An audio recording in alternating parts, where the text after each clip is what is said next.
السلام علیکم، زم علي خان. کچرته ستاسو د سترګو نظر بد استعمالیږي، غلط استعمالیږي او طریقه درله نه درځي چې دا به څنګه خپل صحیح حالات ته راشي، دا قیمتي بیان واورئ. انشاءالله ستاسو نظر به بالکل ټیک لګیږي. ډیره اهمه دعا ده، نو لازمي واورئ. یو علاج دا دی چې سړی دعاګانې غواړي او هر وخت الله ته وایي چې الله زما نظر حفاظت وکړي. امام بخاری دا روایت راوړی دی په الادب المفرد کتاب کې. یو صحابي راغی پیغمبر صلی الله علیه وسلم پسې، دا دعا یاده کوي، ښه دا دعا یاده کوي کومه چې ته زه وایم، نوټې کوي، یاده یې کوي. وی یا رسول الله علمني دعاء انتفع به.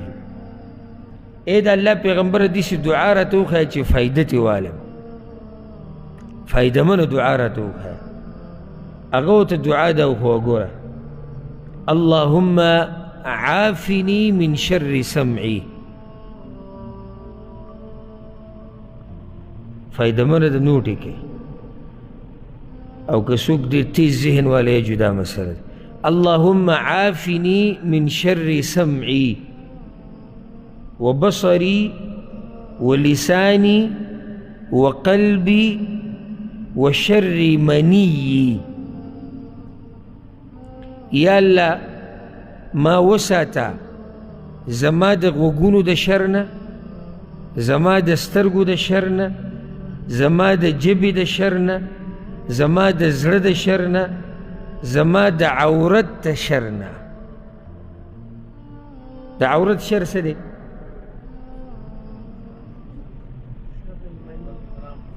حرامو کې استعمالول. د ژبې شر څه دی؟ ناروا خبرې پې کول. د سترګو شر څه دی؟ حرامو ته کتل. دا دعا چې ته غواړې په سجدو کې، په تهجدو کې، په عامو اوقاتو کې، رب العالمین به ستا د ټول بدن حفاظت کوي. اللهم عافني في بصر، اللهم عافني من شر سمعي وبصري ولساني وقلبي وشر مني. نو دا یو څو طریقې دي نظر د حفاظت، او الله سبحانه وتعالی زموږ د نظرونو حفاظت وکړي.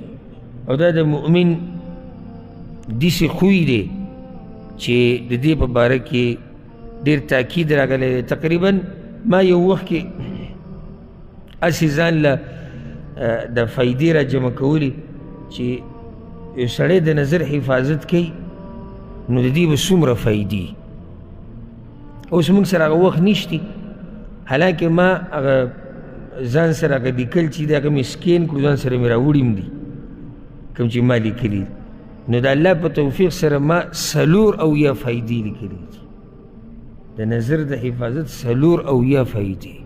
او په دې کې به ډېرې زمانه پاتې شوي. خاصې ورته زه ناست وم، یو شپه سوچ مې کومه د ټولې را جمع کړو. نو 4 فایدې ما لیکلي و ډېر مخکې.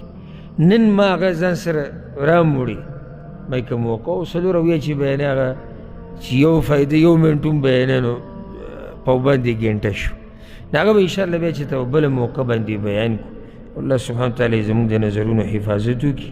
هذا والله أعلم وصلى الله وسلم على نبينا محمد. دا د شیخ صاحب مهم او قیمتي بیان چې تاسو واورېدلو.